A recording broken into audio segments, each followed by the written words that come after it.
પ્રશ્ન નંબર 1. પૃથ્વી પર 7 મહાદ્વીપ છે. ભારત કઈ મહાદ્વીપની અંગત આવે છે? Option A Asia, option B Africa, option C Europe, option D Australia. જવાબ આવશે ઓપ્શન એ એશિયા. પ્રશ્ન નંબર 2. રાષ્ટ્રની મહાનતાનો આધાર શું છે? ઓપ્શન એ સંસ્કૃતિ, ઓપ્શન બી ભૂભાગ, ઓપ્શન સી ઔદ્યોગિક વિકાસ, ઓપ્શન ડી વિદેશી નીતિ. જવાબ આપશે ઓપ્શન એ સંસ્કૃતિ. પ્રશ્ન number 3.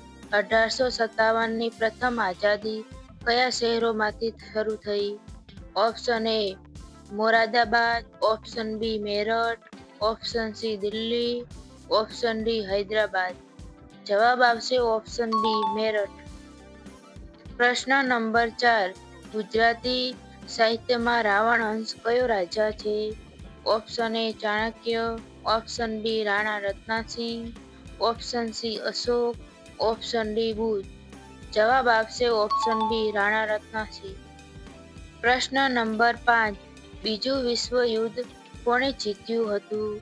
Option A Germany, option B Italy, option C Britain અને અમેરિકા, ઓપ્શન ડી જાપાન. જવાબ આવશે ઓપ્શન સી બ્રિટન અને અમેરિકા. પ્રશ્ન નંબર 6. ચાણક્ય કોણ હતા? ઓપ્શન એ મૌર્ય સામ્રાજ્યના વિદ્વાન, ઓપ્શન બી ગુપ્ત કવિ, ઓપ્શન સી મોહેંજો-દડો યુગના રાજા, ઓપ્શન ડી અંગ્રેજી વહીવટકર્તા. જવાબ આવશે ઓપ્શન એ મૌર્ય સામ્રાજ્યના વિદ્વાન. પ્રશ્ન નંબર 7. ચોળો સામ્રાજ્યના પ્રખ્યાત મહાન રાજા કોણ હતા?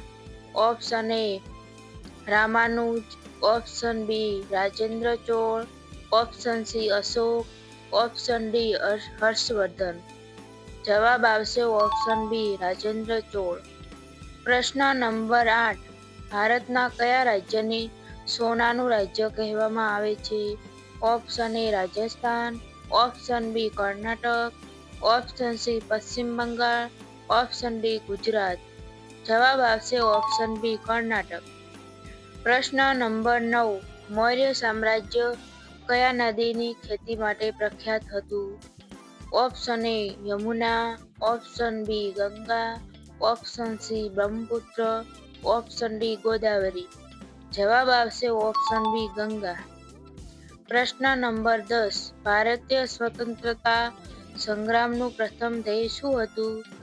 ઓપ્શન એ ભારતીય રાષ્ટ્રપતિ બનવું, ઓપ્શન બી અંગ્રેજોનો વિરોધ, ઓપ્શન સી અર્થતંત્ર મજબૂત કરવું, ઓપ્શન ડી યુવા સંગઠન બનાવવું. જવાબ આવશે ઓપ્શન બી અંગ્રેજોનો વિરોધ.